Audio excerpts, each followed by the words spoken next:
Hello there. Welcome to another edition of Jamaica Magazine. I'm your host, Theodore Henry. Tomorrow we bid farewell to February and usher in March on Wednesday, which is being observed as Ash Wednesday. The day marks the official start of Lent, which lasts for 40 days. For some Christians, it's a time of reflection, penance, and an opportunity to break old habits and start anew. If you take part in this practice, we wish you all the best. Our magazine starts right now with a word of advice, after which I'll bring you the top news stories of the day.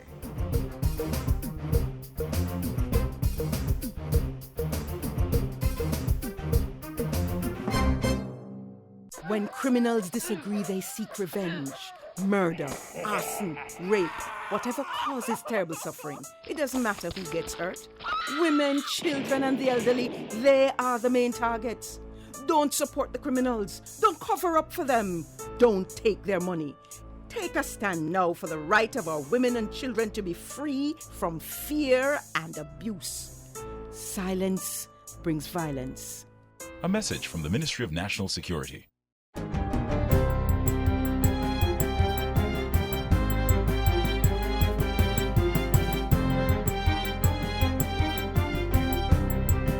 Good day, I'm Theodore Henry, and this is your GIS News for Monday, February 27. Low-income earners in St. James are to benefit from the construction of 1,500 housing units at Friendship in the parish. Ground was broken on Friday for the $7 billion partnership between the National Housing Trust and West Indies Home Contractors Limited, WICON. The development, called the Estuary, is being built on 254 acres of land and is set for completion in December 2019. Prime Minister Andrew Holness says approval for the project was done in record time as a result of government's strategic approach to removing obstacles from development projects. He also revealed that 6 new housing projects are to be implemented before the end of March. 24 housing schemes will be ready for construction by the end of this year. Something a gone in Jamaica. The Universal Service Fund, USF, has signed an agreement to support Phase 2 of the Caribbean Maritime Institute CMI's capacity building and expansion project. The USF and CMI recently signed a memorandum of understanding for the project, valued at $310 million. Today's signing of this MOU represents a tangible step towards the actualization of the world-class port that Jamaica can and will establish. The project will enable the CMI to build and operate 3 training and research centers at its Port Royal base. They include a National Maritime Port Operations Simulator Training Center to train CMI cohorts in logistics, engineering, customs, freight forwarding, immigration, and other border protection areas. A multi-purpose laboratory will also be built and utilized as a regional training center. A Geographic Information System (GIS) center will also be established. The Ministry of Finance, through the Petrocaribe Development Fund, is making an additional $30 million in scholarship grants available to tertiary students. The scholarship program, which was recently launched, is being administered through the Ministry's Scholarship and Assistance Unit. It is part of ongoing efforts to provide state interventions to facilitate human capital development in the country. Among the many problems we have in Jamaica, a significant one that we have, not just the crime, the joblessness, it's a crisis of human underdevelopment. And we have to do something about it, and do something about it really fast. From this grant, scholarships will be awarded to undergraduate, postgraduate, and research students in the key growth industries of energy, entrepreneurship, logistics, and Spanish. It targets persons from lower socioeconomic and vulnerable groups between the ages of 17 and 57. It is indeed very consistent with our aspiration to have, if not all, at least 80% of all our youth now, to go on to tertiary institutions and have at least a first degree, occupational or transfer degrees, by the time you reach age 30. It's very important. Applications for the scholarship program are now open, and more information can be found on the Finance Ministry's website. Work is to start soon on Phase 2 of the project for the redevelopment of the Ocherius fishing village in St. Anne. Cabinet approved a contract of $163 million $637,332.74 for Phase 2 of the redevelopment of Oasis Fishing Village in Oasis, St. Anne, to M&M Jamaica Limited for the execution of this project. The Information Minister made the announcement at last week's post-cabinet press briefing. The Oasis Fishing Village is to be transformed into a premier facility for entertainment and dining managed by the Port Authority of Jamaica. The project involves the development of upscale facilities and a modern fishing bay. Souvenir shops, bars, restaurants, and a special area for local fishers will be constructed, while proper parking and security will be put in place. And finally, government is making arrangements to renew its Jamaica House marketing event for this year's IAAF World Athletics Championships in London. Jamaica House 2017 London will be open from August 4 to 13 inside Indigo at the O2 in the heart of the city. This is an integrated marketing activity designed to leverage the 2017 IAAF World Athletic Championships to promote brand Jamaica and generate excitement in relation to Destination Jamaica. Jamaica House 2017 London is being jointly hosted by the Ministry of Culture, Gender, Entertainment and Sport and the Ministry of Tourism through the Jamaica Tourist Board. Cabinet has approved additional budgetary support to the JTB for a maximum of £410,000 to cover expenses. And that's it for JIS News Today. I'm Theodore Henry. Thanks for watching.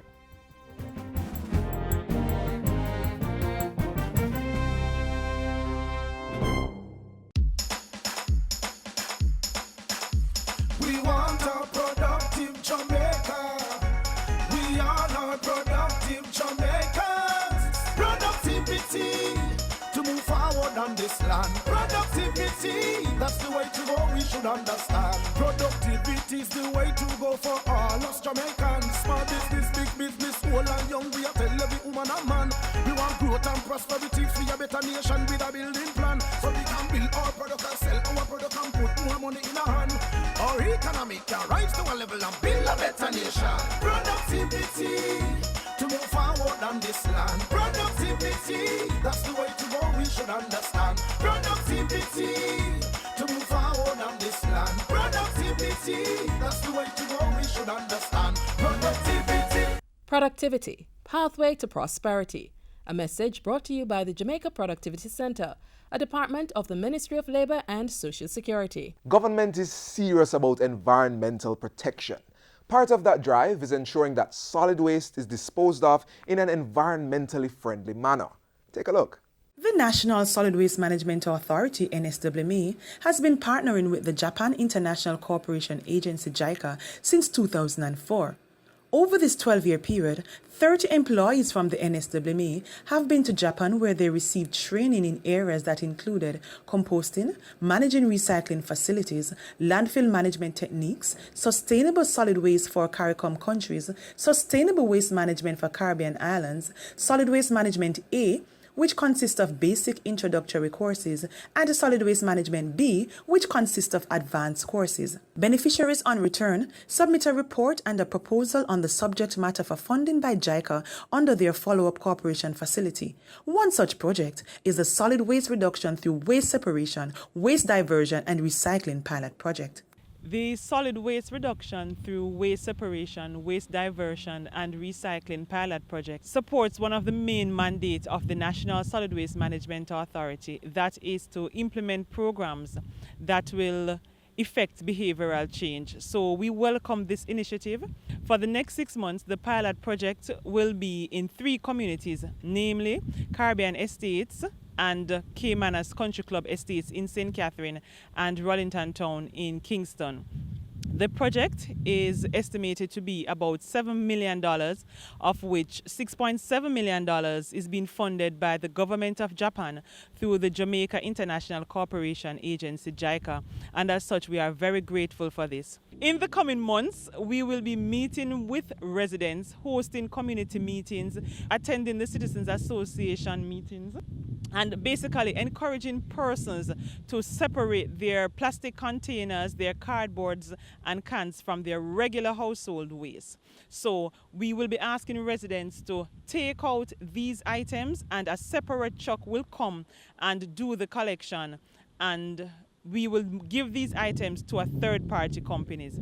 The learnings from this pilot project will assist the authority to develop policies and plans to guide and to help us to better manage solid waste and to get residents to buy into the concept of separating their plastic containers, their cans, and also cardboards from their regular household waste. So at the end of the project, we will be in a much better position to determine behavior and attitude towards separation at source, how to really convince and to influence persons, residents, to separate these items from their regular household items.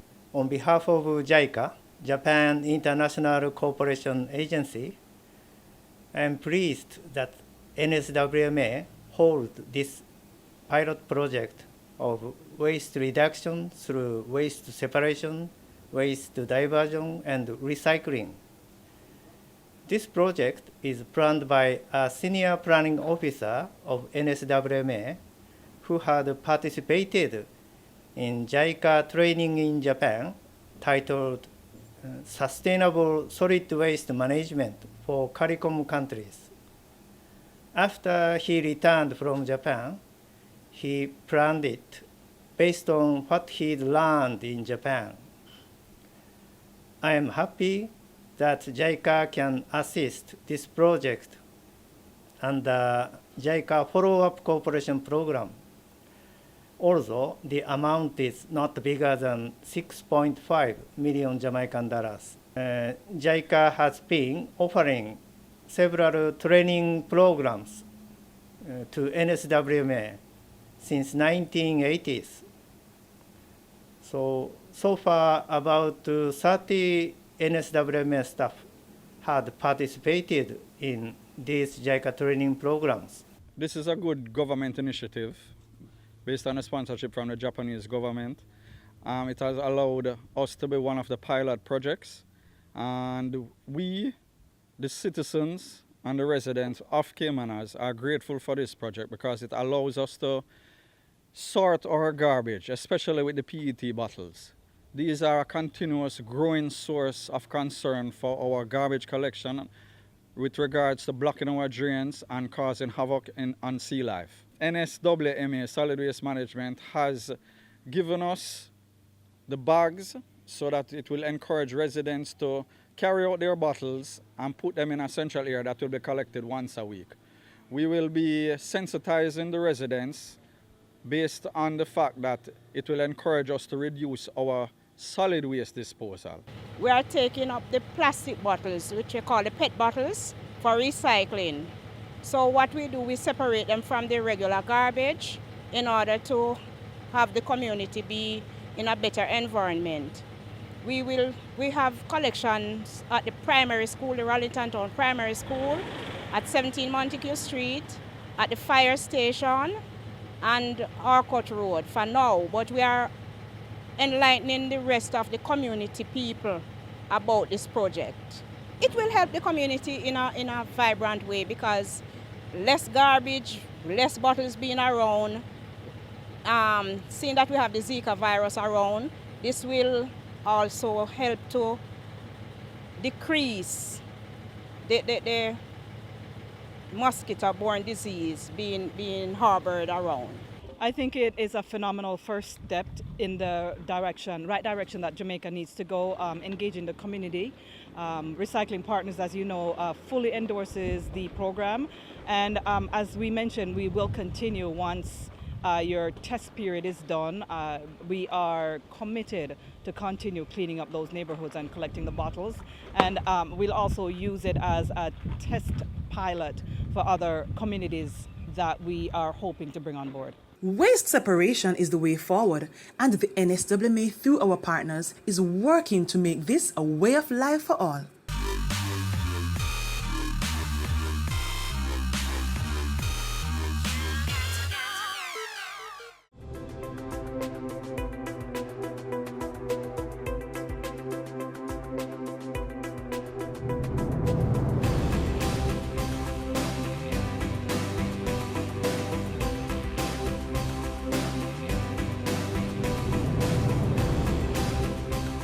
The Ministry of Industry, Commerce, Agriculture and Fisheries is looking to employ the use of drone technology in the agriculture sector to provide useful data to drive production and productivity. Collaborating with local company DNC Drones, Minister without Portfolio J.C. Hutchinson held a demonstration with farmers in Low River, Trelawney in August. It showed the farmers that the drones will be able to assess damage to their sector from natural disasters such as a flood and help them identify measures to boost crop yield. What we are looking for the drone to do is that once we have crop damage after a hurricane or flood, we usually find that when the estimates come in, we find that the estimates are not usually correct, because many of the extension officers can't reach the areas where the damage is. With the drone, we are able to go over and identify all the crops, all the animals that have been lost, and bring back the picture within a day. Director of DNC Drones Nigel Davies said this type of drone technology is called precision agriculture, which basically is collecting data in real time, analyzing that data, and then interpreting data to advise the farmer as to the status of his crop, which is basically his nutrient contents in his crop, the moisture content in his field, and how much he has. Because this technology can also count the number of hills of yam, potato plants, tomato plants in the field. We can assess, let's say, the number of animals that died. We can measure that. We can tell you that, wait a minute, that these guys had 20 acres of yam here, and we knew that 6 months ago it was 50 hills of yams. We now can say he lost 50 hills of yams. So the drone technology is used widely in disaster management. Other benefits of the drones include giving a clear picture of crops under production and identifying areas with irrigation needs and crops that are lacking in nutrients. We have what we call a multispectral camera, which is this little camera on this particular drone, and it takes pictures of the plants.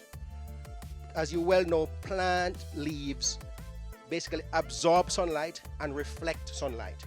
So this is a special camera that rejects infrared or near infrared, and then it can use that data using an algorithm to tell us how much nitrogen, how much potassium, how much phosphorus, or the lack thereof in a plant. We also can tell you the moisture content in the field. Now, if that can be done, we will be able to tell the farmer what needs to be done with his different crops.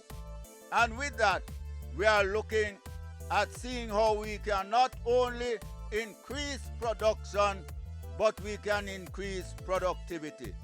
So with the technology, we are looking to see if we can bolster agriculture. The drone demonstration in Trelawney is the first of an island-wide campaign by the Agriculture Ministry to sensitize farmers about the benefits of the technology. We feel that it can be able to counteract predial larceny in a certain way, and we are going to see how we can get it going so that we are able to counteract predial larceny for the farmers. We can identify cows or any animals, as the case may be, that may be hidden anywhere. Let's say, for example, Master Storm. You know Master Storm only have 5 goats in his field, but all of a sudden, in the backyard, he might have another 10. We can survey that area and identify the number of cows or goats, as the case may be, using our thermal imaging camera. We can't solve the problem, but we can aid in recovery of animals or monitor a man's farm. Minister, we're going to work with you and try to streamline the technology to ensure that we can attain that goal.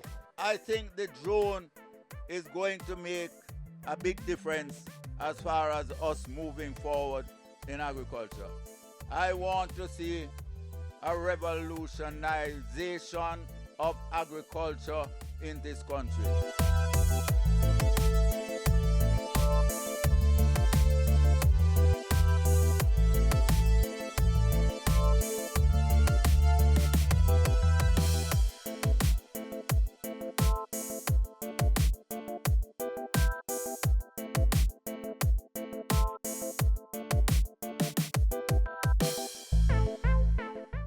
Here are some things to think about as the Lenten period approaches. He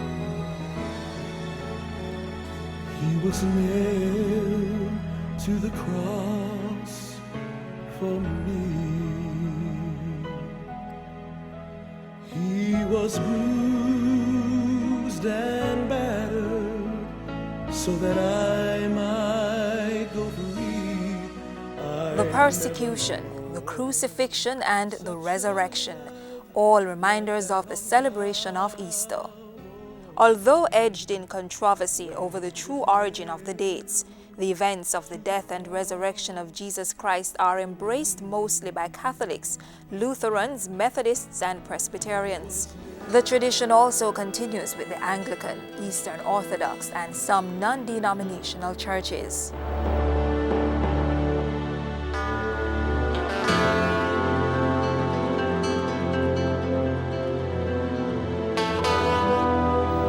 It all starts with a day called Ash Wednesday.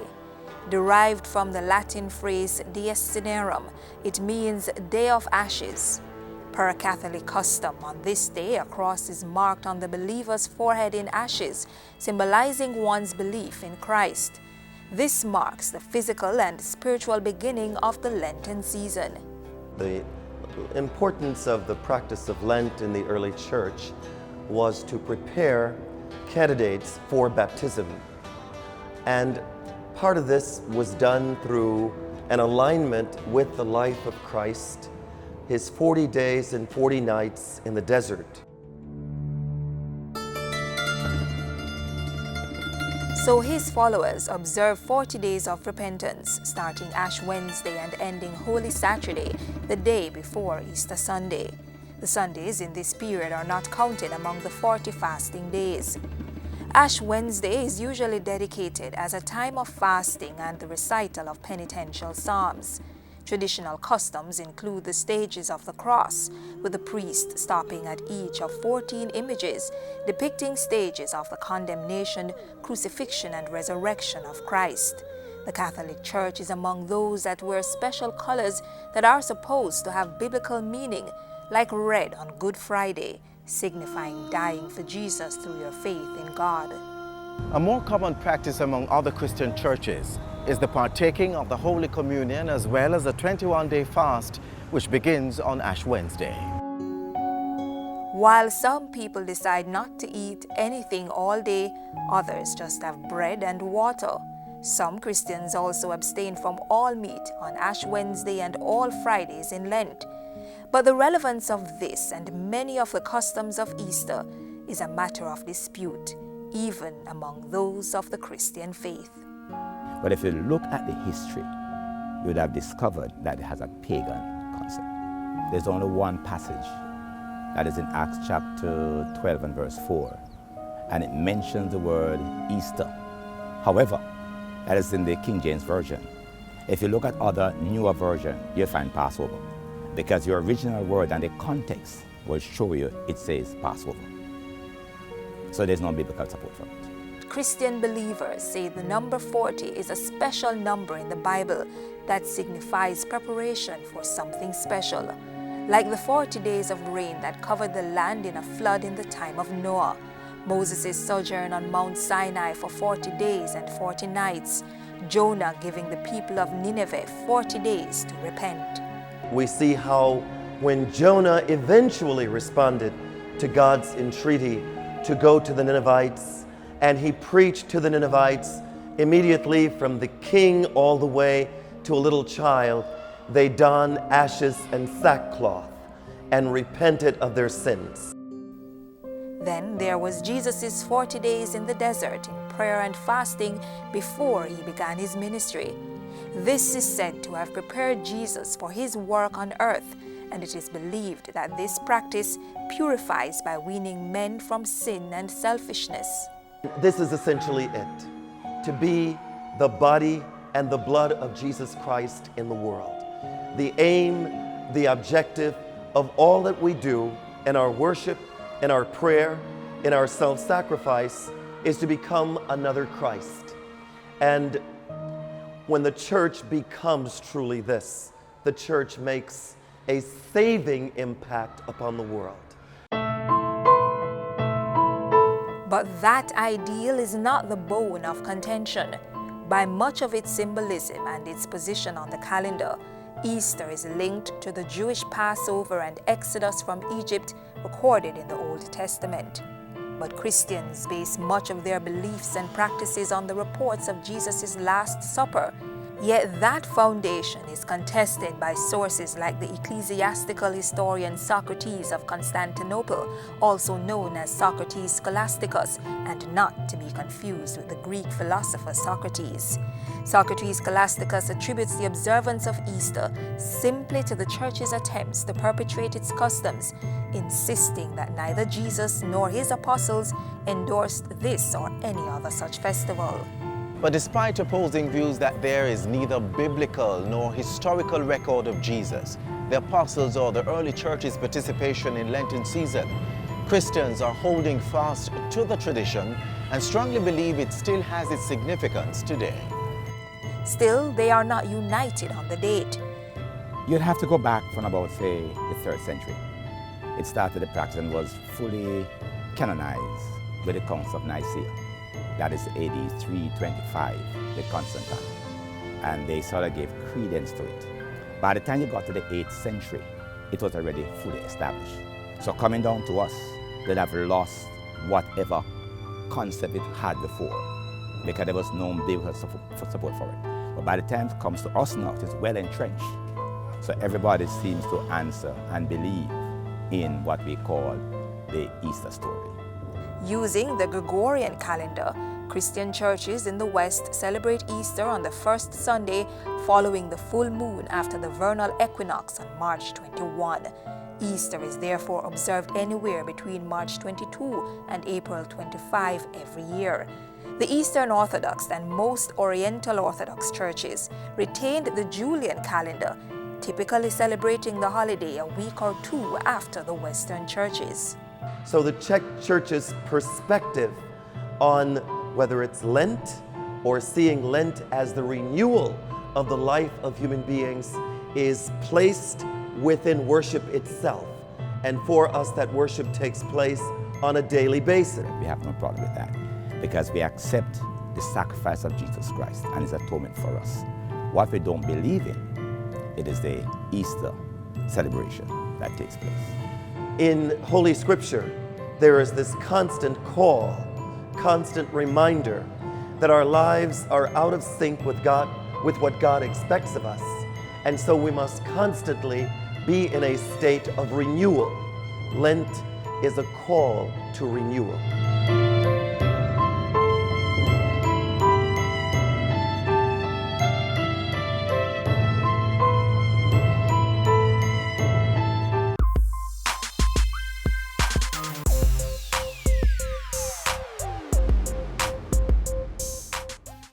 And that's how we close out today's edition of Jamaica Magazine. Your feedback is important to us. So please continue to send your emails to jamaicamagazine@jis.gov.jm.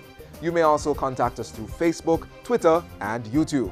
Our trusted website, jis.gov.jm, has all the information you'll need to enhance your life on this beautiful rock of ours. On behalf of the entire team here at the JIS, I'm Theodore Henry. Thank you for watching.